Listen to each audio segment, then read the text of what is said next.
Sion est un témoignage pour Israël. C'est l'un des principaux aspects en relation avec le désir de Dieu.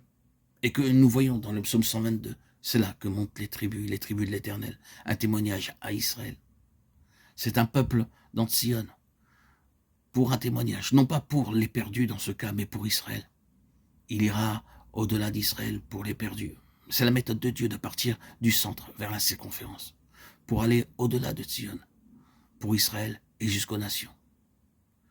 Mais ici, pour l'instant, nous sommes limités au premier niveau du témoignage de Sion à Israël. Maintenant, cela est vrai dans son principe, et c'est le rappel d'une ordonnance établie par Dieu.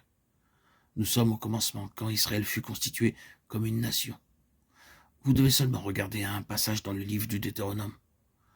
3 fois par année, tous les hommes d'entre vous se présenteront devant l'Éternel, ton Dieu, dans le lieu qu'il choisira, à la fête des pains sans levain, à la fête des semaines et à la fête des tabernacles.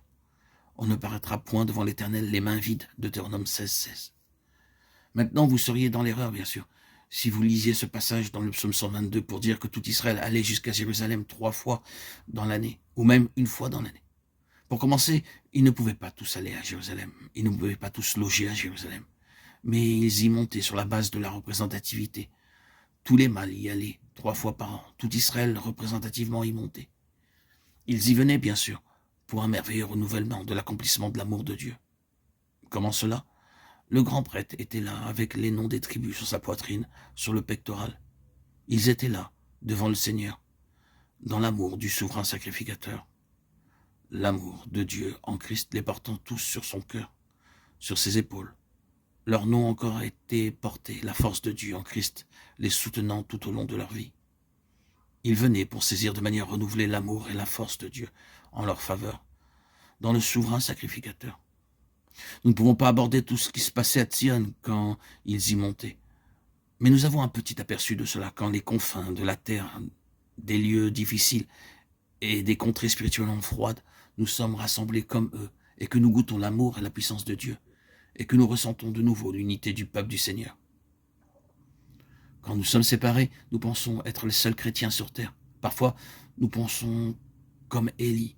Je suis resté, moi, seul. Et il cherche à m'ôter la vie. 1 Roi 19,14. Mais quand nous sommes ensemble, toutes ces choses qui ne sont pas vraies s'en vont. Et les véritables sont renforcées. Alors, tout est pour le mieux. Ils y venaient 3 fois dans l'année en ayant ce caractère représentatif. Et ils rapportaient pour tout Israël les biens de Sion, en témoignage pour Israël. Ils étaient un groupe représentatif dans Sion, dans le domaine du témoignage.